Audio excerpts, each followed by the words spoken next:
ஜோதிடர் திரு பி. முகுந்தன் முரளி.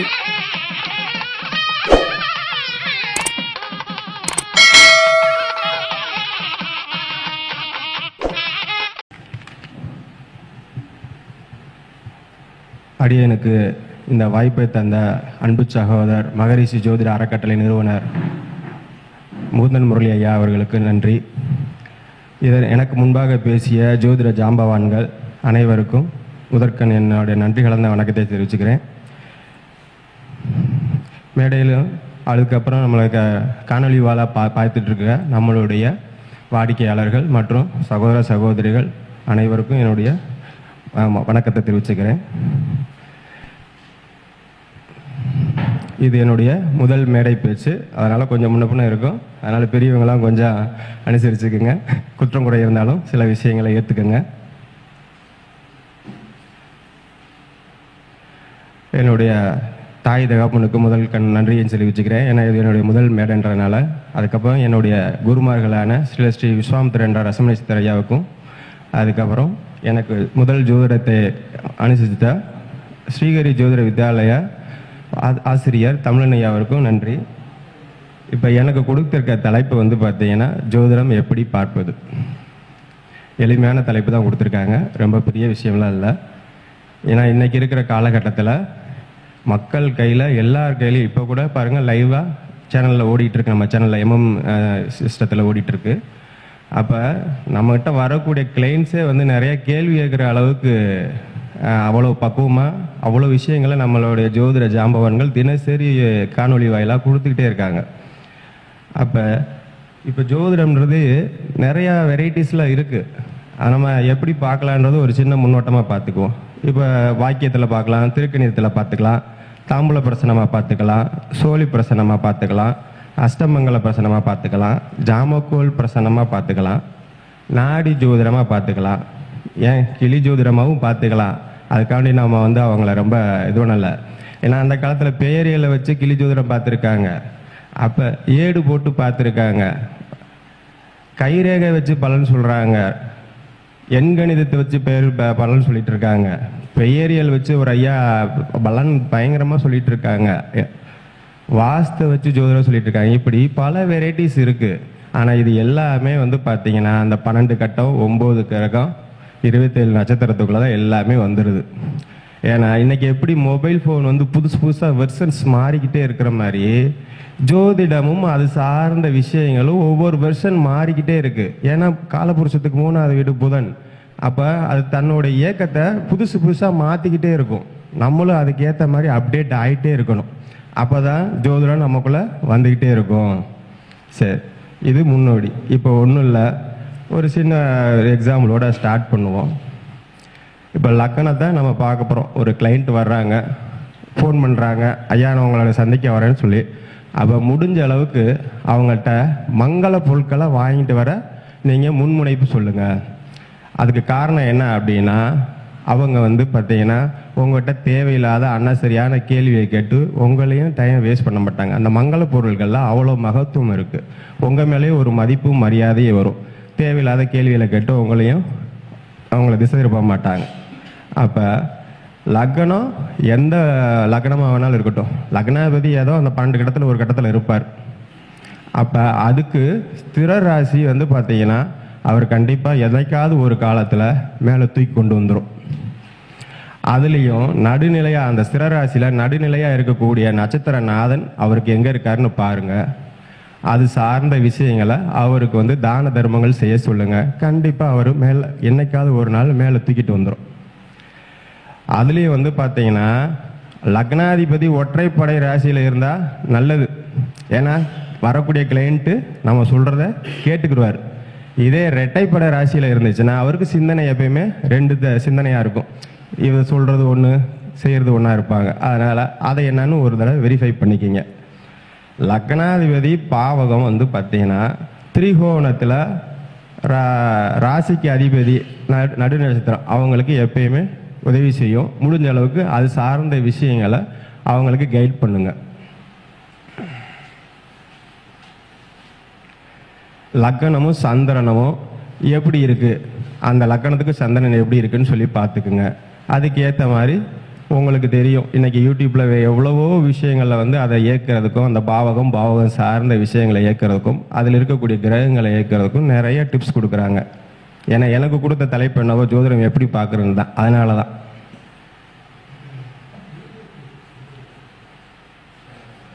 லக்னத்தில் அசுபர் இருந்தால் என்ன செய்வார், சுபர் இருந்தால் என்ன செய்வார், நம்மளுக்கு இப்படிலாம் கேள்வி வரும். ஏன்னா இன்றைக்கி யூடியூப்பை பார்த்து நம்மளுடைய கிளைண்ட்ஸ் இப்படிலாம் கேள்வி கேட்பாங்க.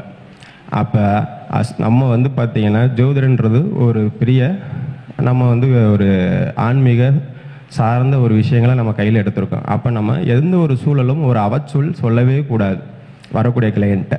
அவங்க லக்னாதிபதி கெட்டு இருந்தாலோ 6, 8, 12 போய் லக்னாதிபதி உட்காந்துருந்தாலோ முடிஞ்ச அளவுக்கு அவங்ககிட்ட அவச்சொல் சொல்லாமல் நல்ல சொற்களே சொல்லி என்றாவது ஒரு நாள் கண்டிப்பாக மேலே வந்துடுவோம். ஏன்னா ஜோதிடன்றது ஒரு தெய்வீங்கன்.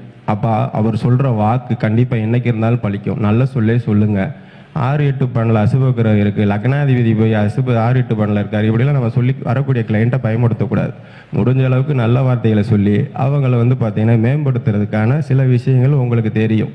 அந்த விஷயங்களை கண்டிப்பாக அவங்களுக்கு சொல்லி மேம்படுத்துங்க.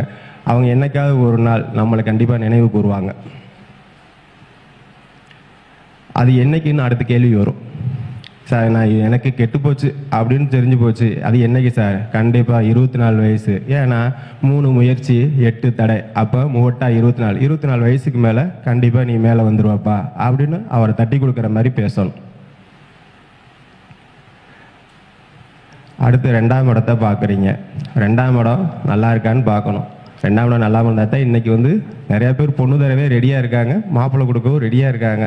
ஏன்னா இன்றைக்கி ஜோதிடம் அப்படி யூடியூப் மூலமாக ட்ரெண்டிங் ஆகிட்டே இருக்குது. ஜனங்கள் அவ்வளோ விஷயங்களை கையில் வச்சுருக்காங்க. சார் 2ஆம் இடம் கெட்டு போச்சு, 7ஆம் இடம் கெட்டு போச்சு சார், இவனுக்கு பொண்ணு கொடுக்கலாமா, மாப்பிள்ளை கொடுக்கலாமா அப்படிலாம் கேட்டு வர்றாங்க. சரி, அப்போ அந்த பாவகம் சார்ந்த விஷயம் எங்கே இருக்குது என்ன இருக்குது அதை பார்க்கணும். அது சார்ந்த விஷயங்களை நம்ம சரி பண்ணணும், அவ்வளோதான்.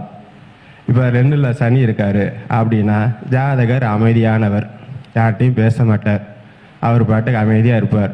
இப்போ ஒரு விசேஷ வீட்டுக்கே போய் பாருங்களேன், எல்லாருமே திருமண மண்டபத்தில் அஜாபுஜான்னு எல்லாமே தவிட்டு இருப்பாங்க. இந்த 2ல் சனி இருக்கிறவங்க மட்டும் பாருங்கள், யார்கிட்டையும் பேச மாட்டார், நடுவில் போய் உட்காந்துருப்பார், இல்லைன்னா கடைசியாக உட்காந்து முகட்டை பார்த்துட்டு இருப்பார். அதாவது எங்கள் பகுதியில் முகட்டை பார்க்கணும், மேலே பார்த்துட்டு இருப்பாருன்னு அர்த்தம். அப்படி உட்காந்துட்டு இருப்பார். அதே 2ல் சனி இருக்கிறவங்க வீட்டில் வேற்று மதத்தார் ஒருத்தர் வளருவார், வேற ஜாதி மதம் இன மொழி சார்ந்த ஒரு நபர் வளருவார். 2ஆம் இடத்துல செவ்வாய் இருக்கு. அப்போ வந்து பார்த்தீங்கன்னா அவர் மனைவியோ கணவனோ, மனைவியாக இருந்தால் கணவன் ஆட்சி செய்வார், கணவனாக இருந்தால் மனைவி கணவர் போல ஆட்சி செய்வார். 2ஆம் இடத்துல சந்திரன் இருந்தா அழகானவர், கண்ணாலே எந்த ஒரு விஷயத்தையும் காதையும் ஜாயிச்சிருவார். சூரியன் 2ல் இருந்தா அவர் வந்து பார்த்தீங்கன்னா எல்லாத்தையும் அதிகாரத்திற்காண்டி எதையும் செய்ய தயாரானவர். 2ல் புதன் இருந்தா நல்லா பேசுவார், கலகலப்பானவர், ஆனால் எந்த ஒரு விஷயத்திலையும் குதர்க்கமான சிந்தனையுடையவர். 2ல் குரு இருந்தா கௌரவத்துக்காண்டி எந்த ஒரு விஷயம் செய்வார், பேச்சு செயல்பாடு எல்லாமே கௌரவம்னே இருக்கும். சுக்கிரன் இருந்துச்சுன்னா அழகானவர், எந்த ஒரு விஷயத்தையும் அழகாக கையில் எடுத்து செய்யக்கூடியவர். ஆனால் அவருக்கு திருமணம்ன்றது சொந்தத்தில், அந்நியத்தில் அல்லது தூர தேசத்தில் எப்படி வேணாலும் அவருக்கு திருமணம் சார்ந்த விஷயங்கள் அமையும். 2ல் ராகு அப்படின்னா எப்பயுமே பார்த்தீங்கன்னா ராகு 2ல் இருக்குன்னா அவங்க கண்டிப்பாக நிறையா பொய் சொல்லுவாங்க சார். சனி ராகு 2ல் இருந்தாலே அவங்க நிறையா பொய் சொல்லுவாங்க. அதாவது அவங்களுடைய கர்மா அப்படி, அதுக்கான நம்ம அவங்கள குறை சொல்ல முடியாது. ஸோ இந்த ராகு 2ல் இருக்கிறவங்க சனி 2ல் இருக்காங்கன்னா அவங்ககிட்ட கவனமாக பார்த்து பழகுங்க. கேது 2ல் இருந்தா அவர் கேதுவோட வேலை என்ன சார்? எல்லாத்தையும் ஞான மார்க்கத்துக்கு கூட்டு போகிறது. அப்போ எதையுமே டக்குன்னு யோசிக்காமல் முடிவு எடுக்கிறவங்க, அடுத்ததை பற்றி சிந்திக்கவே மாட்டாங்க. ஸோ எதையுமே ஏமாந்துடுறது தான் 2ல் கேது. 3ஆம் இடம், அடுத்து 3ஆம் இடத்தை பார்க்கணும் சார். 3ஆம் இடம் நல்லா இருக்கான்னு பாருங்கள். 3ஆம் இடம் கெட்டு போயிடுச்சுன்னா அது சார்ந்த பாவகங்கள் கண்டிப்பாக இயக்கணும் சார். ஏன்னா வாழ்க்கையில் ஒவ்வொரு மனுஷனுக்கும் முயற்சி ஸ்தானமே அவனுக்கு இந்த ஜாதகர் கெட்டு போச்சுன்னா அவங்கள தான் ரொம்ப நம்ம டீப்பாக கவனித்து பார்க்கணும். எந்த ஒரு முயற்சிக்கும் அவர் கஷ்டப்பட்டுட்டே இருப்பார். நம்மளை தேடி வரதே எதுக்காண்டி வருவாங்க, நான் எடுக்கிற ஒவ்வொரு முயற்சி வெற்றி கிடைக்குமா அப்படின்ற ஒரு ஆவலில் தான் நம்மளை தேடி வருவாங்க. அப்போ அந்த பாவகம் சார்ந்த விஷயங்களில் அந்த பாவகாதிபதி அவர் நின்ற நட்சத்திரம் இவங்களை ஃபுல்லாமல் என்னென்ன பாவகத்தில் இருக்குன்னு பார்த்துட்டு அது சார்ந்த விஷயங்களை தான தர்மங்கள் கொடுக்கணும். ஏன்னா இவர் எப்போ பார்த்தாலும் தானம் கொடுக்கணும் தர்மம் கொடுக்கணும்னு சொல்லிகிட்டே இருக்காரு. 12 கட்டத்தில் 4 பாவமே உபயம். அப்போ முடிஞ்ச அளவுக்கு நமக்குன்னு எதுவுமே கொண்டு வச்சுக்க கூடாது சார். முடிஞ்ச அளவுக்கு எல்லாமே உபயம், தான தர்மம் தான் கொடுக்கணும். அப்போ தான் அந்த பாவகம் சார்ந்த விஷயம் கிரகம் இதெல்லாம் நமக்கு இயங்கும். சரிங்க சார், ஒரு கிரகம் நீச்சம் ஆயிடுச்சு, ஒரு கிரகம் வக்கரம் ஆயிடுச்சு, இதுக்கெல்லாம் நாங்கள் எப்படி சார் இது பண்ணுறது? நீச்ச கிரகம் கண்டிப்பாக என்றாவது ஒரு நாள் அவரை அவர் சார்ந்த சிந்தனையிலும் அவர் சார்ந்த செயல்பாட்டிலையும் அவர் வெற்றியை தேடி கொடுத்தே தீரும். இது அனுபவ உண்மை. என் வயசுக்கு நான் பார்த்துட்டேன். ஏன்னா எனக்கு வயசு 42. நான் ஜோதிடத்துறைகளை வந்தது பார்த்தீங்கன்னா அதிகபட்சம் 1.5 வருஷம்தான். நான் வாங்கி என்னுடைய நண்பர்கள் ஜாதகத்தை தான் பார்த்தேன். எனக்கு தொழில் பார்த்தீங்கன்னா நான் மெக்கானிக்கல் இன்ஜினியரிங் முடிச்சிருக்கேன். இப்போ ஒரு பெரிய ஒரு தொழில் நிறுவனத்தில் நான் வேலை பார்த்துட்ருக்கேன். இது என்னை தற்காத்துக்கிறதுக்காண்டி தான் நான் ஜோதிடம் படித்தேன். அப்போ என்னை சந்திக்கக்கூடியவங்க என் கூட இருக்கவங்களோட ஜாதகத்தில் வாங்கி பார்க்கும்போது அதிகபட்சம் 3 கிரகம் 2 கிரகம் வக்கரமாக இருக்கும் அல்லது நீச்சமாக இருக்கும். அவங்க தான் பார்த்தீங்கன்னா ரொம்ப அசிங்கம் அவமானங்களை தாண்டி ஒரு பெரிய இடத்துக்கு நிற்பாங்க. நம்ம என்ன தான் படித்து செயல்பாடு பெரிய விஷயங்களை வச்சுருந்தாலும் அவங்களுக்கு தான் வேலை பார்க்குற மாதிரி இருக்கும். காரணம், நீச்ச கிரகம் என்றாவது ஒரு நாள் உச்சத்தை அவரை அடைய வச்சே தீரும். இது என்னோட இதில் பார்த்தது. அதுக்கப்புறம் வக்கரகிரகம் என்னென்ன, ஊர் விட்டு ஊர் போயிட்டாலும் நாடு விட்டு நாடு போயிட்டாலும் சரியாயிடும். நம்ம இன்னைக்கு யூடியூப்பில் நிறையா பார்த்துட்ருக்கோம். கண்டிப்பாக அது உண்மைதான் சார். நீச்ச கிரகமோ வக்கரகிரகமோ எந்த பாவத்தில் வேணாலும் இருந்துட்டு போகுது. அந்த பாவம் சார்ந்த விஷயங்களை கொஞ்சம் ஒதுக்கி வச்சுட்டாங்கன்னா அவங்களுக்கு அந்த பாவகம் என்றாவது ஒரு நாள் நன்மை செஞ்சிடும் சார். சரிங்க சார், திருமணத்தை பற்றி சொல்லுங்கள். வக்கரத்தை பற்றி சொல்லிட்டீங்க, நீச்சத்தை பற்றி சொல்லிட்டீங்க, வக்கரத்தை பற்றி சொல்லிட்டீங்க. இப்போ திருமணம் என்ன சார்? 7ஆம் இடத்துல சுபர் இருந்து அது ஒளி கிரகங்கள் பார்க்கும்போது அந்த இடத்துல பார்த்தீங்கன்னா திருமணம் தாமதமாகாமல் நல்லபடியாக சீக்கிரம் நடந்துடும். இப்போ 7ஆம் இடத்துல ராகு இருக்குது. அப்போ அவங்க பார்த்தீங்கன்னா சின்ன வயசுல மதம் இனம் மொழி சார்ந்து அடுத்த வேற ஒரு விஷயங்களை மாற்று இனத்தவரோ மாற்று மொழி சார்ந்தவங்கள திருமணம் பண்ணிக்குவாங்க. 7ல் சந்திரன் இருக்குது. பார்த்தீங்கன்னா வெளியூர் வெளிநாட்டில் அங்கே உள்ளவங்களை சம்மந்தம் பண்ணலாம், அல்லது இங்கேருந்து பொண்ணை திருமணம் பண்ணிட்டோ மாப்பிள்ளையை திருமணம் பண்ணிவிட்டு அவங்க அந்த ஊரில் போய் அந்த வெளிநாட்டிலே செட்டில் ஆவாங்க. 7ல் சூரியன் சார் தாமத திருமணம் சார். ஏன் சார் 7ல் சூரியன் தாமத திருமணம் சார்? ஒளி கிரகங்கள் எப்பயுமே இன்னொரு ஒளி கிரகத்தை பார்க்கும்போது சில விஷயங்கள் நமக்கு தடைப்பட்டு தான் கிடைக்கும். ஏன்னா சூரியன் தானே தகப்பனாச்சே. 7ல் குரு, கண்டிப்பாக அதுவும் தாமத திருமணம் தான். ஆனால் திருமணம் நடந்தே ஆகும். அது நல்ல விஷயத்தை தரும். ஏன்னா குரு பார்த்தீங்கன்னா நடுநிலையானவர். முன்னாடி ஒரு பிரச்சனையை கொடுப்பார், அந்த பிரச்சனைக்கு அவரே தலைமை தாங்கி அந்த பிரச்சனையை தீர்த்து வைப்பார். அவ்வளோதான். அதனால குரு 7ல் இருந்தாலும் தாமத திருமணம்.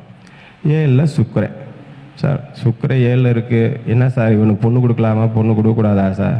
பொண்ணு கொடுக்கலாம். அவர் பார்த்தீங்கன்னா அவருக்கு திரிகோணத்தில் என்ன கிரகம் இருக்குன்னு பாருங்கள். அவருக்கு திரிகோணத்தில் என்ன கிரகம்னு பாருங்க. நல்ல கிரகம் இருந்தால் அதுக்கான விஷயங்களை சொல்லி சரி பண்ணுங்க. நம்ம தெய்வீங்கன், ஜோதிடம்ன்றவர் ஒரு தெய்வீங்கன். நல்லா சொல்லி அவருக்கான அந்த பாவகத்தை எப்படி மாற்றி அமைச்சு அந்த திருமணம் பண்ணலாம், அந்த பொண்ணுக்கோ மாப்பிள்ளைக்கோ எப்படி அவங்களை இணைப்பு சேர்க்கலாம் அப்படின்றது பார்க்கணும். 7ல் சனி சார். இது வயசு முதிர்ந்தவங்க அல்லது இளமையிலே முதிர்ந்த தோற்றம் உள்ளவங்களை தான் அது இணைச்சி கொடுக்கும். அது அவங்களோட கர்ம வினை. 7ல் கேது சார். அவங்க கண்டிப்பாக பிரம்மச்சாரியாக தான் இருப்பாங்க. ஆனால் அவருக்கு திரிகோணத்தில் சுபகிரகம் இருக்கும் பட்சத்தில் அவருக்கு இன்டைரக்டாக பொண்ணு அமையும் சார். ராகு கேது இதை எப்படி சார்? இப்போ ஏன்னா இயற்கை அவர் வக்கரமான கிரகங்கள் ராகு கேது. எல்லாருமே நம்ம பார்த்து பயப்படுற ஒரு கேரக்டர் யாருன்னா இந்த சனி, ராகு, கேது, அதுக்கப்புறம் செவ்வாய். இதெல்லாம் ஒன்றும் பெரிய விஷயம் இல்லை. நம்ம மகரிஷி ஜோதிட அறக்கட்டையில் நம்மளுடைய தாந்திரிக சக்கரவர்த்தி மணிமுருகேசன் ஐயா இருக்கார். அவர் சார்ந்த விஷயங்களை ஒன்றுங்க, அவர் மந்திரத்தாலேயோ அல்லது மரம் செடி கொடி வேர்கள்னாலோ அந்த 4 கிரகத்துக்கான நிவர்த்தி பாவத்தை உணர்த்திடுவார். சரி சார், நான் ஏற்கனவே சொன்ன மாதிரி 12 கட்டத்துக்கும் 4 மூலையும் உபய ராசியாக கொடுத்துருக்காங்க.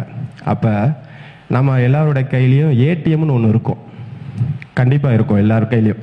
ஏன்னா இன்னைக்குள்ள காலம் அப்படி இருக்குது. ஆனால் ஏடிபின்னு ஒரு விஷயம் நம்மகிட்ட இருக்குது. எத்தனை பேருக்கு சார் தெரியும்? ஆனால் அந்த ஏடிபியை நம்ம யாருமே கையில் எடுக்கிறதே கிடையாது. நமக்கு என்னைக்காவது ஒரு கஷ்டம் வரும்போது அந்த ஏடிபின்னு இருப்போம். அது வேறு ஒன்றும் இல்லை சார். ஏடிபின்றது எனி டைம் புண்ணியம். ஏன்னா அதனால தான் 4 ராசியும் 4 மூலையும் உபயம் சொல்லியிருக்கோம். முடிஞ்ச அளவுக்கு தான தர்மங்கள் நிறையா செய்யுங்க. அப்போ 9 கிரகமும் 27 நட்சத்திரமும் 12 கட்டமும் நமக்கு சுபத்துவமாக மாறும். சரிங்க சார். இப்போ சில விஷயங்கள் வந்து நான் யூடியூப்பில் பார்த்துட்ருக்கேன், அதனால் சில விஷயங்கள் நானே கற்றுட்ருக்கேன். ஜோதிடம் ஓரளவுக்கு எனக்கு பேசிக் தெரிஞ்சிருச்சு. இதில் வந்து என்னென்னா கிரகங்கள் வந்து எனக்கு கெட்டது செஞ்சிருமா சார்? நான் என் தம்பிக்கு பார்க்குறேன், என் மகளுக்கு பார்க்குறேன், இப்படி என் குடும்ப உறவுகள் சார்ந்தவங்களுக்கு நான் இந்த யூடியூப் சேனல் மூலமாக சில விஷயங்களை கற்றுட்டு நான் அவங்களுக்கு நிவர்த்தி தேடுறேன். அதனால் எனக்கு அந்த கிரகங்கள் பழிக்குமா சார்? கண்டிப்பாக கிடையாது. அதுக்கு அப்படியே உங்கள் மனசில் ஒரு சின்ன நெருடல் இருந்தாலும் வாரத்தில் 7 நாள் வேயுறு தோழி பங்கன் விடமுடு கண்டன் மிக நல்ல வீணை தடவி ஞாயிறு திங்கள் செவ்வாய் புதன் வியாழன் வெள்ளியோடு அப்படின்னு கோளறு பதிகம் படிங்க. இல்லை எனக்கு அதையும் தாண்டி சில சங்கடங்கள் வருது அப்படின்னா கடைசி வந்து பார்த்தீங்கன்னா திங்கள் சிவபெருமான் பிறையை சூடினவர். எப்படி? திங்கள்ன்றது பிறை. அப்போ சந்திரனை சூடினவர் சிவபெருமான். உங்கள் பகுதியில் இருக்கக்கூடிய பழமையான சிவன் கோயிலுக்கு போங்க திங்கக்கிழமை நாளில். அப்போ அதுவும் பார்த்தீங்கன்னா சூரிய உரையில் இல்லை சந்திர உரையில் போங்க. ஏன்னா சந்திரன் தான் மனோகாரகன். அவர் தான் மனசை பயமுறுத்திட்டே இருப்பார். ஐயோ இது வந்து இப்படி நடந்துருமோ அப்படி நடந்துருமோ அப்படின்னு சொல்லி உங்களை அதிகமாக மனசை சலனப்படுத்துகிறவர் சந்திரன் தான். அப்போ திங்கக்கிழமை நாளில் உங்களோட பகுதியில் இருக்கக்கூடிய பழமையான சிவன் கோயிலில் முடிஞ்ச அளவுக்கு போய் இறைவனை வணக்கம் செலுத்துங்க. கண்டிப்பாக அது சார்ந்த விஷயங்கள் நிவர்த்தி ஆகும். அதுக்கப்புறம் அதே திங்கக்கிழமை விநாயகருக்கு அரசமர விநாயகருக்கு நீங்கள் உங்களுக்கு என்ன தசை புத்தி நடக்குதோ சார், என்ன வேணாலும் தசை நடந்துட்டு போகுது சார், என்ன வேணாலும் புத்தி நடந்துட்டு போகுது சார், நம்ம அதை கண்டு பயப்பட. ஏன்னா கர்மான்றது நம்ம டிசைனில் வாங்கிட்டு வந்துட்டோம். அதை வந்து முடிஞ்ச அளவுக்கு நம்ம மல்லு கட்டி எப்படினாலும் அதுலேருந்து நம்ம மீண்டு வெளியே போகணும். மனுஷனோட சுபாவம் அதானே சார். அப்போ ஒவ்வொரு கிரகம் தசா புத்தி எது வேணாலும் நடத்திட்டு போட்டோம். அந்த திசை என்ன புத்தி என்ன அப்படின்னு உங்கள் பகுதியில் இருக்கக்கூடிய ஜோதிட ஜாம்பவான்களை கேட்டுக்குங்க. அப்போ ஒவ்வொரு திசை, இப்போ உதாரணத்துக்கு ராகு திசை, ஏன்னா முடிஞ்ச அளவுக்கு ராகு அள்ளியும் கொடுக்கும், அதேமாரி முடிவு நேரத்தில் கொட்டி கவுத்தி விட்டுட்டு போயிடும். அப்போ 18 வருஷம் ராகு தசை. அப்போ திங்கக்கிழமை நாளில் அரச மரத்தோடு இருக்கக்கூடிய விநாயகரை வலது பக்கமாக 18 முறையும் இடது பக்கமாக 7 முறையும் சுற்றுங்க சார். அது என்னங்க 7 முறை பின்னாடி சுற்றுறீங்க ஆன்டி கிளாக் வயசில் சார்? அது இயற்கை அக்ரகிரகம் சார் ராகுக்கு எது. அதனால் இடது பக்கமாக 7 முறையும் வலது பக்கமாக 18 முறையும் சுற்றுங்க. அப்போ ராகு திசை உங்களுக்கு கண்டிப்பாக நன்மையை மட்டும்தான் செய்யும். அந்த முடிவில் எல்லாரும் சொல்லுவாங்க, முடிவில் ஏதாவது ஒரு விஷயத்த ராகு கொட்டி கவுத்தி விட்டுருவார். ஏன்னா ராகு கேதுன்றது தோசையை திருப்புற மாதிரி சார். முன்னாடி கொடுத்துச்சுன்னா பின்னாடி கெடுத்து விட்டு போயிடும் சார். எனக்கு அதனாலே யோசனையாக இருக்குது சார். நீங்கள் ஒன்றும் யோசிக்க வேணாம். நம்மால் அதுக்கு தான் இருக்கார். முதல் கடவுள் முதற் பொருள் விநாயகப் பெருமான். ஏன்னா அவர் தான் வலது பக்கம் இடது பக்கம்னு சொல்லி ராகு கேது தான் அவர் நிப்பாட்டி வச்சுருக்கார். நாம் எதிரிக்கிட்டே சரண்டர் ஆயிடுறோம் சார். அப்புறம் எப்படி சார் அந்த கிரகம் நமக்கு இதாக போகுது? அதுவும் முதற் பொருள்கிட்டே நம்ம சரண்டர் ஆயிரும். அவரே ராகு கேதை பக்கத்தில் தான் வச்சுருக்கார். அப்போ திங்கக்கிழமை நாளில் 18 சுற்று வலது பக்கமும் 7 முறை இடப்புறமும் சுற்றினீங்கன்னா ராகு கேது தோஷம் கண்டிப்பாக ஓரளவுக்கு மட்டுப்படும். அதுக்காண்டி நான் முழுசாலாம் எதுவும் ஆகுன்னு சொல்ல மாட்டேன். நான் ஒன்றும் அதுக்கு நீங்கள் தான் சார் சொன்னீங்க அப்படின்லாம் சொல்ல வேண்டாம். கண்டிப்பாக அதோட தாக்கம் வீரியம் குறையும். சரி, இப்போ எத்தனையோ விஷயங்கள் நம்ம இப்போ பார்த்துட்டே இருக்கோம். இருந்தாலும் ஒரு சின்ன சின்ன டிப்ஸ் கண்டிப்பாக கொடுக்கணும் அப்படின்றதுனால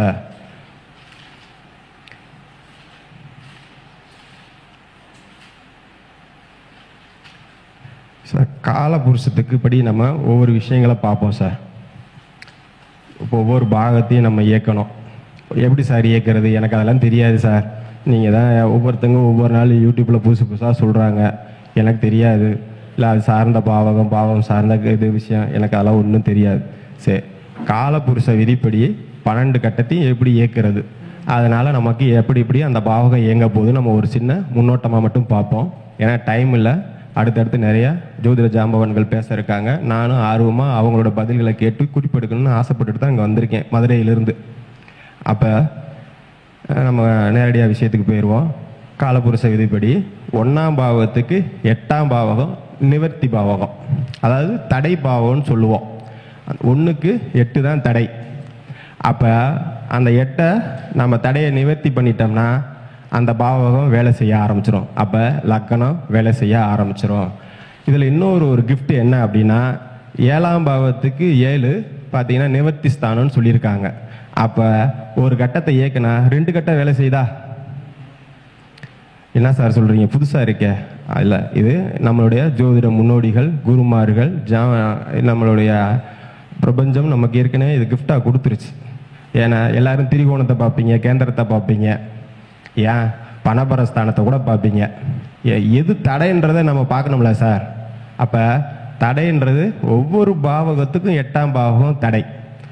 அந்த தடையை நம்ம நிவர்த்தி பண்ணணும். சரி சார், தடையை நிவர்த்தி பண்ணால் நம்மளுக்கு வெற்றி கிடைச்சிருமா சார்? அதுக்கு 11 இயக்கணும் சார். ஏன்னா அப்போ தானே லாபம் வரும். சரி, நான் ஒரு முன்னோட்டமாக சொல்லிட்டே வரேன். முடிஞ்ச அளவுக்கு நோட்ஸ் எடுக்கிறவங்க எடுத்துக்கோங்க. 1க்கு 8 தடை, அது நிவர்த்தி பாகமாக என்ன வருது? காலபுருஷத்துக்கு அது 8ஆம் பாவகம். அப்போ அது என்ன வந்துடுது? ஆயில். 8ன்றது ஆயில் தானே சார்? சிவன் கோயிலுக்கு, சரிங்களா, பழமையான சிவன் கோயிலுக்கு பிரதோஷ நாளில் ஒரு 3லிருந்து 4 லிட்டரு நல்லெண்ணெய் வாங்கி கொடுத்துருங்க. சரிங்களா, ஆயில் கூடிருமா? 8ஆம் பாவம் வேலை செஞ்சிருச்சா? அப்போ அதுக்கு நேர் 7ஆம் பாவம் வேலை செஞ்சிடும். அப்போ மனைவினால் சந்தோஷம் வந்துடா? சரிங்க சார். 2ஆம் பாவம் சார், வருமானம் இருந்தால் தானே சார் நான் ஆயில் வாங்கி தர போகிறேன், வேறு ஒன்றும் இல்லை சார். 2க்கு 8ஆம் பாவம் என்ன பாவம் வருது? 9, தகப்பனோட ஸ்தானம். அப்போ தகப்பன், ஆசிரியர், அதுக்கப்புறம் பார்த்தீங்கன்னா இவங்களுக்கு கிஃப்ட் வாங்கி கொடுங்க. ஏன்னா அது உபயராசியாக வந்துடுது. காலபுருஷத்துக்கு அது உபயராசி, 9வது வீடு தனுசு வீடு, உபயராசியாக வந்துடுது. அதனால் தகப்பனுக்கோ ஆசிரியருக்கோ ஏதாவது உங்களால் சின்ன சின்ன கிஃப்ட் வாங்கி கொடுங்க, அவங்கள திருப்திப்படுத்துங்க. கண்டிப்பாக அவங்களோட குருவோட ஆசீர்வாதம் கிடைக்கும். தகப்பனோட ஆசீர்வாதம் கிடைக்கும்போது 2ஆம் பாவம் வேலை செய்ய ஆரம்பிச்சிடும். அது உங்களுடைய வசதியை பொறுத்தது கிஃப்ட்டு. அப்போ இதுக்கு 7ஆம் பாவகம் நிவர்த்தி பாவம்னு சொல்லியிருக்கேன். அப்போ 8ஆம் பாவகம் ஆயில் பாவகம் உங்களுக்கு சுபத்துவம் மாறிடும். சரி, 3ஆம் பாவகத்துக்கு 10ஆம் பாவகம் தடை நிவர்த்தி பாவகம். அப்போ அந்த 3ன்றது என்ன? அது 10 மாமியார், நம்ம தாய் வழி சித்தி, இவங்களுக்கு நம்ம முழங்கால் வலிக்கு ஆயில்மெண்ட் வாங்கி கொடுக்கணும் சார். அது காலபுருஷத்துக்கு 10வது வீடு, கணுக்கால குறிக்கும், முழங்கால குறிக்கும். அப்போ வயசானவங்க இல்லையா மாமியார் சித்திலாம், அப்போ அவங்களுக்கு ஆயில்மெண்ட் வாங்கி கொடுத்து முடிஞ்சால் அவங்களுக்கு பணிவிட செய்யுங்க. கண்டிப்பாக உங்களுக்கு 3ன்ற முயற்சி ஸ்தானம் பலமாயிரும். எடுக்கிற முயற்சிகள் கண்டிப்பாக வெற்றியை தரும். அப்போ அது 10ஆ மாறுது. 10னா எப்படி? பாவகமும் 10, நீங்கள் செய்கிற முயற்சியும் 10ஆ மாறும். அப்போ அந்த 10ன்றது லாபத்தை குறிக்கும், தொழிலில் குறிக்கும். லாபம் கிடைச்சிருதா? அதுக்கு நிவர்த்தி பாவகமாக 9ஆம் பாவம் வந்துடுது. அப்போ அப்பாவோட ஆயுள் பாவமோ ஆயுள் சார்ந்த விஷயங்களோ அவருக்கு புண்ணியத்தை தேடி தந்துடும். சரிங்க சார். 4க்கு 11, 4ஆம் இடத்துக்கு 11 தான் முடக்கு நிவர்த்தி ஆகுது. அதாவது நிவர்த்தி ஸ்தானம் 8, நிவர்த்தி ஸ்தானம் 11. அப்போ 11ன்றது காலபுருஷத்துக்கு லாபஸ்தானம். அது மூத்த சகோதரர், சகோதரி, மருமகளை குறிக்குது. அப்போ ஒரு மருமக வீட்டுக்கு வரணும், ஒரு மருமகன் வீட்டுக்கு வரணும்னா கும்பத்தை தானம் கொடுங்க. ஏன்னா அது காலபுருஷத்துக்கு 11வது வீடு, கும்ப வீடு. அப்போ ஒரு மருமகளை பார்க்க போறீங்கன்னா கும்பத்தை வச்சு வரவேற்றுங்க. அப்போ மருமகனோ மாமியாரோ மருமகளோ வீட்டுக்குள்ளே வரும்போது 11ன்ற கும்பம் லாபத்தோட வீட்டுக்கு வந்துடுவாங்க. அதுக்கப்புறம் நம்மளுடைய சகோதரர், மூத்த சகோதரிகளுக்கு அவங்க வீட்டில் ஏதாவது திருமணம் நடந்துச்சுன்னா நீங்கள் கும்பம் வாங்கி ப்ரெசென்ட் பண்ணுங்க. அப்போ உங்களுக்கு லாபம் இரட்டிப்பு மடங்காக மாறும். அடுத்து 5ஆம் பாவத்துக்கு 12ஆம் பாவம் தான் தடை பாவகமாக வருது. அப்போ அது காலபுருஷத்துக்கு குரு வீடாக வருது, அது மீன வீடு. அப்போ வாத்தியார், நமக்கு கற்றுக் கொடுத்த குருமார்கள், ஆசிரியர்கள், தந்தையோட தாய், அப்புறம் தாத்தா, இவங்களுக்கெல்லாம் வந்து பார்த்தீங்கன்னா பாத ரட்சை வாங்கி கொடுங்க, காலணி வாங்கி கொடுங்க. அப்போ அந்த பாவகத்துக்கு 7ஆம் பாவம் நிவர்த்தி பானகம் 11 கண்டிப்பாக உங்களுக்கு லாபத்தை ஏக்கி கொடுத்துருதா? லாபம் 2 மடங்காக கிடச்சிருதா? சரிங்க சார். அடுத்து 6, சார் இதுதான் சார் ரொம்ப பிரச்சனையான பாவகம். என்ன சார் இப்படி ஈஸியாக சொல்ல போகிறீங்களா? இதே மாதிரி ஏதாவது ஒன்று சொல்லிடுறாங்க சார். இல்லை, அதெல்லாம் இல்லை, ஈஸியாகவே தான் சொல்ல போகிறேன். 6க்கு 1ஆம் பாவம் தான் 8, அதாவது தடை பாவம். நம்மளுக்கு நம்ம தான் பிரச்சனை நோயை கொடுக்க போகிறோம் சார். 1ன்றது தலை, அப்போ 2ன்ற வாய், 6ன்றது நோய், அப்போ 8ன்றது ஆயில், 12ன்றது மோட்சம். அப்போ 2ன்ற வாயை கட்டுப்படுத்திட்டோம்னா 6ன்ற நோய் வரப்போகிறதில்ல, 8ன்ற ஆயில் கூடி சரிங்களா விரயம் தடுக்கப்படுது. அப்போ ஏன் இப்படி சொல்கிறேன் அப்படின்னா, நம்ம சாப்பாட்டுக்கும் சரி தேவையில்லாததுக்கு வாயை திறந்தோம்னா 6ன்ற நோய் வந்துடும்.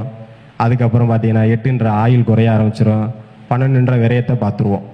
அதனால தான் சொன்னேன். சரி, இதுக்கு நிவர்த்தி பாகமாக 1ஆம் பாவமே வந்துடுது. 6க்கு நிவர்த்தி பாவமாக 1ஆம் பாவமே வந்துடுது. இதை எப்படி சார் எடுத்துக்கிறீங்க? ஒன்றும் இல்லை சார், நம்ம பகுதியில் இருக்கக்கூடிய முடி திருத்துவோர் இருப்பாங்க.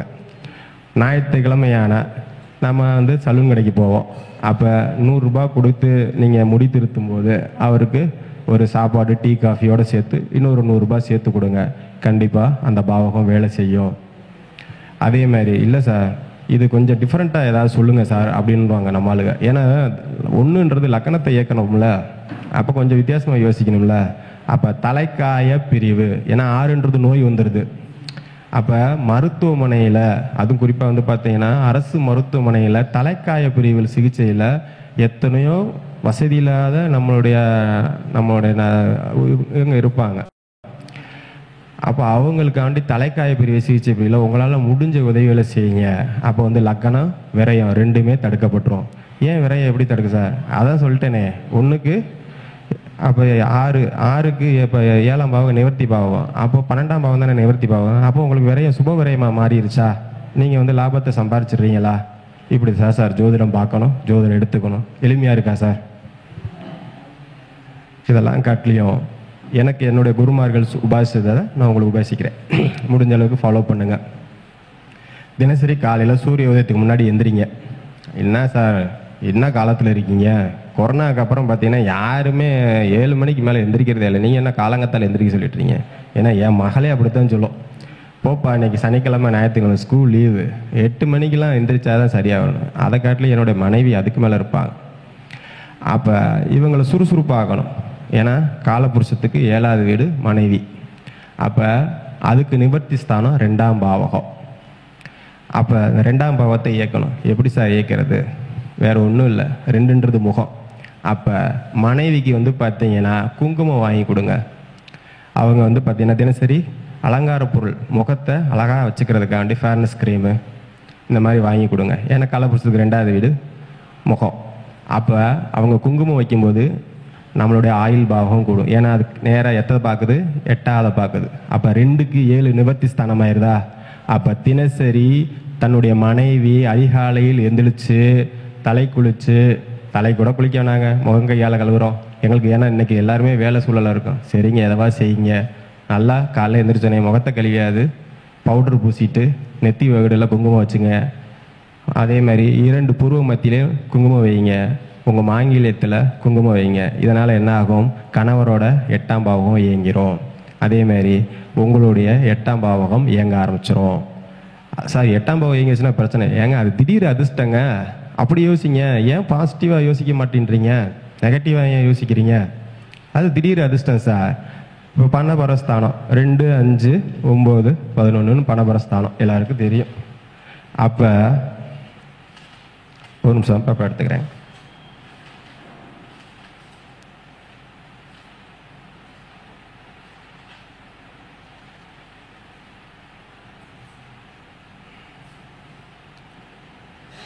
இன்றைக்கி உள்ள சூழலில் போய் ஃபிங்கர் பிரிண்ட் வச்சானே அன்னைக்கு சம்பளம் கன்வே ஆயிரும். ஏன்னா நான் அப்படி தான் இருக்கேன், எனக்கு அப்படி தான் பகவான் கொடுப்பனை கொடுத்துருக்கேன். ஃபிங்கர் பிரிண்ட் வச்ச அடுத்த நொடியிலேருந்து அன்னைக்கான சம்பளம் கிரெடிட் ஆயிரும். அப்போ 5ன்றது பூர்வ புண்ணியம், அது இருக்கும் பட்சம் 2ஆம் இடம் வேலை செய்ய ஆரம்பிச்சிருது. அடுத்து 8 தினசரி நமக்கு கிடைக்கக்கூடிய திடீர் அதிர்ஷ்டம். நம்ம வாட்டுக்கு வேலை செஞ்சிட்ருப்போம், பழைய நண்பர் வருவார், என்னடா எப்படி இருக்க அப்படின்னு பேசிகிட்டு இருப்பார். அப்போ ஏதாவது ஒரு சூழலில் அவருக்கு நம்ம கைமாத்தா ரூபா கொடுத்துருப்போம், அல்ல அவர் இதில் காசை இப்போதைக்கு வச்சிரு அப்படின்னு சொல்லிட்டு காசை கதையில் கொடுத்துட்டு போவார். இது திடீர் அதிர்ஷ்டம் 8. அப்போ 11 அந்த தினசரி உங்கள் தொழிலில் ஏதாவது ஒரு லாபம் புதுமை செஞ்சுக்கிட்டே இருப்பீங்க, லாபம் கிடைச்சிரும். அப்போ இந்த சூழலில் 2, 5, 8, 11 இந்த பாவகம் உங்களுக்கு வேலை செய்யும். ஏற்கனவே நம்ம சொன்ன விதிப்படி நீங்கள் செயல்பட்டீங்கன்னா அப்போ உங்களுடைய வாழ்க்கை சுபத்துவமாக கண்டிப்பாக மாறும். சரிங்க சார், நீங்கள் இவ்வளோ தூரம் பேசிட்டீங்க, இன்னும் ஏதாவது எளிமையாக சொல்லுங்கள். ஏன்னா நம்ம ஆளுங்க வந்து விநாயகருக்கு சொந்தக்காரங்க. ஏன் விநாயகரை சொந்தம் எடுத்துக்கிறோம்? கேது எல்லாத்தையும் சுருக்கும் சார், எல்லாத்தையும் எளிமையாக கேட்கும் சார், ஞானத்தை கூட எளிமையாக கொடுத்தா தான் சார் இன்றைக்கி வாங்குறாங்க. அப்போ இதை எப்படி கொடுக்கறது? சின்னதாக யோசனை பண்ணேன். சரி, அப்போ நம்மளுடைய காலப்புருஷ விதிப்படி 4ஆம் இடம் வந்து தாய்ஸ்தானம். அப்போ 4ஆம் இடம் தாய்ஸ்தானமாக வரும்போது அவங்க தாய்க்குரிய பாவகம் 8. நான் ஏற்கனவே சொன்னேன், 8 நிவர்த்தி. ஒவ்வொரு பாவகத்துக்கும் 8ஆம் இடம் தடை, அதை தடையை உடச்சிட்டா நம்மளுக்கு நிவர்த்தி வந்துடும். அதுக்கு 11 லாபம். அப்போ இதை மட்டும் நம்ம கையில் எடுத்துக்கிட்டாலே போதுமா? சரி, இப்போ 4ஆம் இடம்ன்றது தாய்ஸ்தானம் காலபுருஷத்துக்கு. பாருங்களேன், நீங்கள் எந்த ஜோதிட விதி இப்படி பாருங்கள், 4ஆம் கட்டத்தில் தாய் இதை தவிர வேறு எந்த ஒரு விஷயத்தையும் உறவு முறைகளில் பிணைச்சிருக்கவே மாட்டாங்க. அந்த பாவகம் மட்டும்னா தாய் மட்டும் தான் இருக்கும், வேறு எந்த உறவுகள் ரத்த சம்பந்தமான உறவுகளை பிணைக்க மாட்டாங்க. ஏன்னா அவ்வளோ பெரிய கொடுப்பனையான வீடு, அது கடக வீடு. அப்போ அது நீர் வீடாயிருதா? அப்போ தாய்க்கு பாத பூஜை செய்யுங்க. என்ன சார் புதுசாக இருக்குது? கண்டிப்பாக இதெல்லாம் அந்த காலத்தில் செஞ்சுருக்காங்க சார் நம்ம முன்னோர்கள். இன்றைக்கி கம்ப்யூட்டர் காலம், அதுவும் பார்த்தீங்கன்னா மொபைல் வேர்ல்டு காலமாகி போச்சு. பிள்ளைகளிலிருந்து பெற்றவங்க வரைக்கும் எல்லாருமே யூடியூப் பார்த்து ஒவ்வொரு விஷயம் தெரிஞ்சுக்க வேண்டியது, கற்றுக்க வேண்டிய காலம் ஆயிடுச்சு. அப்போ ஜோதிடர்களையா நாங்கள் தான் உங்களுக்கு இந்த விஷயங்கள்லாம் திருப்பி ரிப்பீட் பண்ணி கொண்டு வர வேண்டியதாக இருக்குது. கேதுவோட வேலை என்ன அப்படின்னா, பழைய விஷயத்தை புதுப்பிச்சு கொடுக்கறது தான் கேதுவோட வேலை. சரிங்களா? அதனால தான் சொன்னேன், நம்மால் கேது சம்மந்தப்பட்டவன் சுருக்கம், ஆனால் அது ஈஸியாக கிடைக்கும் அப்படின்னு சொல்லி நான் ஆரம்பத்திலே சொன்னேன். அப்போ கேதுவோட வேலை என்னென்னா பழமையை திருப்பி தருவது. அதனால தான் சார் திருப்பி பழமையான விஷயத்துக்கு வாங்கன்னு சொல்லி உங்களை கூப்பிட்றோம். தாய்க்கு பாத பூஜை பண்ணுங்கள், கண்டிப்பாக 4ஆம் இடம் சுபத்துவமாக மாறும். அப்போ அந்த 4க்கு 11 வீடு 8 நிவர்த்தி பாவமாயிருந்தா உங்களுடைய லாபம் இயங்க ஆரம்பிச்சிரும். சரிங்களா? அதே மாதிரி உங்களோட 10ஆம் பாவகம் இயங்க ஆரம்பிச்சிரும். சரிங்க சார். தகப்பனுக்கு அதேமாரி பாத பூஜை பண்ணுங்க, தகப்பனுக்கு பாத பூஜை பண்ணுங்க. அப்படி பண்ணும்போது உங்களுடைய 3ஆம் பாவகம் 8ஆம் பாவகம் இயங்க ஆரம்பிச்சிடும். அப்போ முயற்சி, ஒவ்வொரு முயற்சியும் இயங்க ஆரம்பிச்சிடும். அப்போ முயற்சி ஒவ்வொரு தடையில்லாமல் இருக்கிறதுக்கு அப்பா என்ன செய்வார்? உறுதுணையாக இருப்பார். நான் இருக்கேன்ப்பா. ஏன்னா அப்பா தான் நமக்கு முதல் ஹீரோ. ஒவ்வொரு பையங்களுக்கும் பொண்ணுக்கும் அப்பா தான் முதல் ஹீரோ. அப்போ அவர் என்ன சொல்லுவார்? நான் தட்டி கொடுப்பார், நான் பார்த்துக்கிறேன்டா போடா பார்த்துக்கலாம் அப்படின்னா. நமக்கு பின்னாடி ஒரு பெரிய ஒரு போர் படையே இருக்கிற மாதிரி என்ன செய்வோம்? 5 அடி தாவர இடத்துல 10 அடி தாவி குச்சி வேகமாக வேலை செய்வோம். அப்போ தகப்பனுக்கு பாத பூஜை பண்ணும்போது 3, 8 வேலை செய்யுது. திடீர் அதிர்ஷ்டம், உங்களுடைய முயற்சி எல்லாமே கைகூடி வருது. சரி,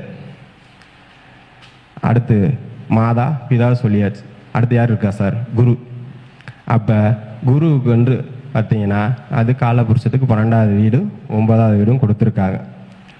அப்போ அவருக்கு பாருங்கள், அதுக்கு திரிகோண வீடு என்ன வரும்? சிம்ம வீடாக வந்துடும். குருவுக்கு சிம்ம வீடு, திரிகோண வீடு, சிம்ம வீடாக வந்துடும். அப்போ பார்த்தீங்கன்னா ஜபர்தஸ்தியான ஒரு மரச்சேர், ராஜ அலங்காரத்தில் இருக்கக்கூடிய ஒரு மரச்சேர் உங்கள் குருவுக்கு வாங்கி கொடுங்க. வாங்கி கொடுத்தீங்கன்னா கண்டிப்பாக உங்களுக்கு 9ஆம் பாவகம் 5ஆம் பாவம் 12ஆம் பாவம் வேலை செய்ய ஆரம்பிச்சிடும். 5, 9, 12 அது சுபத்துவமாக தான் சார் வேலை செய்ய போகுது. அப்போ உங்கள் குருவை பாத பூஜை பண்ணுங்க. ஏன்னா அது காலப்புருஷத்துக்கு 12வது வீடு, நீர் வீடு, மோட்ச வீடு, புண்ணியம் கிடைக்கும் சார். உங்கள் குருவுக்கு பாத பூஜை பண்ணுங்க. கற்றுக் கொடுக்குற ஒவ்வொரு ஆசிரியர்களுக்கும் பாத பூஜை பண்ணுங்க. அட்லீஸ்ட் அவர் காலில் விழுந்தார் ஆசீர்வாதம் வாங்குங்க. தாய் தகப்பன் காலில் விழுந்தார் தினசரி ஆசீர்வாதம் வாங்குங்க. உங்கள் குருமார்கள் காலில் ஆசீர்வாதம் வாங்குங்க. வயசில் மூத்தவங்க காலில் விழுந்து ஆசீர்வாதம் வாங்குங்க. ஏன் அப்படின்னா வயசில் மூத்தவங்க தான் குரு சனி. அப்போ குரு சனி தொடர்பு வந்துருச்சுனாலே அவங்களுக்கு இயற்கையாகவே நிறைய சுபத்துவமான விஷயம் கிடச்சிரும். சரி சார், இப்போ பார்த்தீங்கன்னா மாதா பிதா குரு தெய்வம், ஏன் சார் தெய்வம் மொத்தம் விட்டுட்டோம்? மாதாவை சொல்லிட்டோம், பிதாவை சொல்லிட்டோம், ஏன் குருவை கூட சொல்லிட்டோம். நமக்கு இவங்க 3 பேர் தான் தெய்வத்தை காட்ட போகிறாங்க. அந்த தெய்வம் யார் சார்? மனுஷங்க தான் சார். மனுஷங்க தான் தெய்வம். இதுக்காண்டி ஒவ்வொரு கருணை உள்ளம் கொண்ட ஒவ்வொரு மனுஷனே தெய்வம் தான். இப்போ ஜோதிடத்தை பார்க்க நீங்கள் ஒரு பாவம் கெட்டு போச்சு, ஏதோ ஒரு உள்நோக்க ஒரு விஷயத்துக்காண்டி ஜோதிட நோட்டை எடுத்துகிட்டு ஒரு ஜோதிடரை தேடி வருவீங்க. அப்போ அவர் உங்களை நல்வழி காட்டுறாரா? அந்த பாவகம் சார்ந்த பிரச்சனையை உங்களுக்கு ஏற்கிறாரா? அப்போ அவர் தானே சார் தெய்வம். ஏன்னா ஜோதிடம்ன்றது வேதத்தின் கண்ணுன்னு சொல்லியிருக்காங்க. அந்த வேதத்தின் கண்ணை உங்களுக்கு உற்று பார்த்து எங்கே குறைநிறை இருக்கோ அதை சரி பண்ணுறது யார் சார்? ஜோதிடர் தானே சார். இப்போ அவர் தான் சார் கண்ணுக்கு தெரிஞ்ச கடவுள். அவரை வணக்கம் செலுத்துங்க, அவருக்கு உதவி செய்யுங்க. கண்டிப்பாக உங்களுக்கு 5ஆம் பாவகம் வேலை செய்ய ஆரம்பிச்சிடும். பூர்வ புண்ணியம் வேலை செஞ்சுன்னா பாக்கியம் கிடச்சிரும் சார். சரிங்க சார். இப்போ இதில் மாதா பிதா குரு தெய்வத்தை சொல்லியாச்சு. இதில் வந்து பார்த்தீங்கன்னா 2ஆம் பாவகம் 3ஆம் பாவகம் 4ஆம் பாவகம் 5ஆம் பாவகம் 7 9 11 12 இந்த பாவகங்கள்லாம் இயங்கிரும். இந்த 6 8 1 மட்டும் இயங்காது. 6ன்றது கர்மம், 8ன்றது மோட்சம், அதுக்கப்புறம் 1ன்றது தலை. அப்போ நீங்கள் கர்மத்தை செய்து என்னது மோட்சத்தை தேடணும். அதுதான் 1 8 6 மிச்சம் வருது. எப்படி சார் இருந்துச்சு? ஜோதிடம் பார்க்குறது ஈஸியாக இருக்கா? இன்னமும் சில சந்தேகங்கள்லாம் இருக்கா? அதேமாரி ஒவ்வொரு கிரகங்களையும் நம்ம வந்து பழிக்கக்கூடாது. எனக்கு இந்த கிரகம் கெட்டு போச்சு, அந்த கிரகம் கெட்டு போச்சு, எனக்கு இது நீச்சமாயிருச்சு, இது வந்து பார்த்தீங்கன்னா எனக்கு அப்படி ஆயிடுச்சு. தயவுசெய்து அப்படிலாம் சொல்லாதீங்க. ஒவ்வொரு கிரகத்தோட சாபம் நமக்கு கண்டிப்பாக கிடைக்கும். சரி சார். இப்போ ஜோதிடர்கள் நாம் சொல்லிகிட்டு இருக்கோம், கண்டிப்பாக சொல்ல தான் செய்வோம். ஒரு ஜாதகத்தை பார்த்துட்டு ஒரு கிரகம் நீச்சமாயிருச்சு, உச்சமாயிருச்சு, ஏதோ ஒரு விஷயத்த நம்ம அவங்களுக்கு எக்ஸ்பிளைன் பண்ணும்போது ஒரு கிரகத்தை மட்டப்படுத்தி தான் பேச வேண்டிய காரணம் நம்மளுக்கு அப்படித்தான் இறைவன் கொடுப்பனை கொடுத்துருப்பான். முடிஞ்ச அளவுக்கு அப்போ திங்கக்கிழமை நாளில் உங்கள் பகுதியில் இருக்கக்கூடிய ஏதாவது கோவில்களில் அன்னதானம் கொடுத்துருங்க சார். ஏன் திங்கக்கிழமை கொடுக்க சொல்கிறோம்? திங்கள்ன்றது சந்திரன், ஏற்கனவே சொல்லிட்டேன். அப்போ சந்திரன் தான் மனோகாரகன், சந்திரன் தான் உணவு. சரிங்களா? அப்போ நமது உடல் வந்து பார்த்தீங்கன்னா 3 பங்கு நீரால் ஆனது, 1 பங்கு நிலத்தால் ஆனது. சரிங்களா? அப்போ உணவுன்ற சந்திரனை தானம் கொடுக்கும்போது நம்ம மனசு புத்தி நல்லா செயல்பாடு வரும். சரி சார், என்னால் அவ்வளோ தூரம் தான தர்மம்லாம் செய்கிற அளவுக்கு முடியாதே சார். ஒன்றும் இல்லை சார், அரசு சார்ந்த விஷயங்களில் கோவில்களில் அறநிலைத்துறை சார்பாக அன்னதானம் போடுறாங்க. அப்போ அவங்களுக்கு முடிஞ்ச அளவுக்கு ஒரு நாளைக்கு 100 ரூபாய் 200 ரூபாய் காய்கறி வாங்கி கொடுங்க சார். நீர் சார்ந்த காய்கறி வாங்கி கொடுங்க. வேறு ஒன்றும் பெருசாலாம் அவங்கள செய்ய சொல்லவே இல்லையே. நீர் காய்கறிகள் என்னது சந்திரனை தான் குறிக்க போகுது, சுக்கரனை குறிக்க போகுது. அப்போ சந்திரன் சுக்கரன் ஆக்டிவேட் ஆயிடுச்சுனாலே உங்களுக்கு லாபம் வந்துருமே சார். எங்கிட்ட தன வரவு இயங்கிரும், தடை தாமதங்கள் விளையிறுமே சார். சரிங்க சார். அதுக்கப்புறம் வந்து பார்த்தீங்கன்னா முடிஞ்ச அளவுக்கு கோவில்களில் உளவார பணி செய்யுங்க. ஏன்னா ஏன் உளவார பணி செய்யணும்? நம்ம தான் கிரகங்களை பழிக்கிறோமே சார். இந்த கிரகம் கெட்டு போச்சு, அந்த கிரகம் நீச்சமாயிருச்சு, ஏதாவது ஒரு விஷயத்த நம்ம சொல்லிகிட்டே இருக்கோம். அப்போ மாதத்தில் ஒரு நாள் பழமையான சிவன் கோவில்களில் உளவார பணி செய்யுங்க. முடிஞ்ச அளவுக்கு வந்து பார்த்தீங்கன்னா மோட்ச தீப விளக்குகளை தூய்மைப்படுத்துங்க. அது கண்டிப்பாக உங்களுக்கு உங்கள் வம்சாவளியாளர்களுக்கும் மோட்சத்தை தரும். சரிங்க சார். நேரம் ஆகிட்டு இருக்க காரணத்தில் அடுத்தடுத்து வரக்கூடிய நம்மளுடைய ஜோதிட ஜாமான்கள் நல்ல நல்ல கருத்துக்களை பதிவிட காத்திருக்காங்க. நானும் அடியன் மதுரையிலிருந்து இந்த விஷயத்துக்காண்டி நானும் வந்திருக்கேன். நிறைய தகவல்களை சேகரிக்கணும். ஏன்னா புதுமை வந்து புதன், அது ஒவ்வொரு நாளும் தொடர்ந்து கொடுத்துக்கிட்டே இருக்கும். புதுமையை புதன் கொடுத்துக்கிட்டே இருக்கும். அந்த புதன் தான் ஜோதிடர். முடிஞ்ச அளவுக்கு ஒவ்வொரு விஷயத்தையும் காலத்துக்கு ஏற்ற மாதிரி கற்றுக்கிட்டே இருப்போம். அடியன் மதுரையிலிருந்து மகேஸ்வரன். நன்றியோடு இந்த வாய்ப்பை கொடுத்த என்னுடைய அன்பு சகோதரர் மகரிஷி ஜோதிட ஆராய்ச்சி அறிவித்து நிறுவனர் மற்றும் என்னுடைய உடன்பரவா சகோதரர் முகுந்தன் முரளி ஐயாவிற்கும், இந்த குழு மகரிஷி ஜோதிட ஆராய்ச்சி நிர்வாக குழுவுக்கும், பொதுக்குழு உறுப்பினர்கள், நிர்வாக குழு உறுப்பினர்கள் அனைவருக்கும் என்னுடைய உளமார்ந்த மனமார்ந்த நன்றிகள். ஏன்னா அவங்கள எனக்கு அண்ணன் தான் கூப்பிடுவோம். எல்லாத்தையும் ஒவ்வொருத்தவங்களும் உறவு முறை சொல்லி தான் கூப்பிடுவோம். ஏன்னா அங்கே மதுரைக்காரங்க உறவு முறை சொல்லி தான் கூப்பிடுவோம். எங்களுக்கு சார் அப்படின்ற வார்த்தையே வராது. அண்ணே அக்கா அப்படி உறவு தான் சொல்லுவோம். ஏன்னா ஏன் இப்படி சொல்லணும் அப்படின்னா, வயசில் மூத்தவங்களுக்கு ப்ரொமோஷன் கொடுக்கணும் சார். ஒவ்வொருத்தங்களுக்கும் ப்ரொமோஷன் சொல்லி கொடுத்து நம்ம அண்ணே அக்கான்னு நம்ம சொல்லி கூப்பிடும்போது தான் நமக்கு ப்ரொமோஷன் கிடைக்கும். அதாவது 11ன்ற லாபம் கிடைக்கும். நன்றி சார்.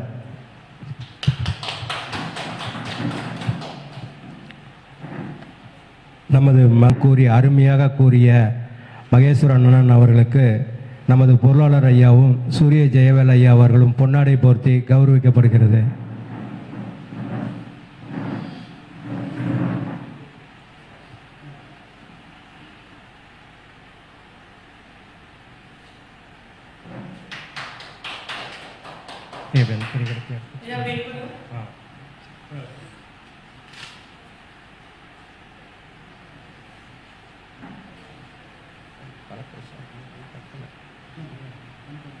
அப்படியே பிடிச்சிங்க.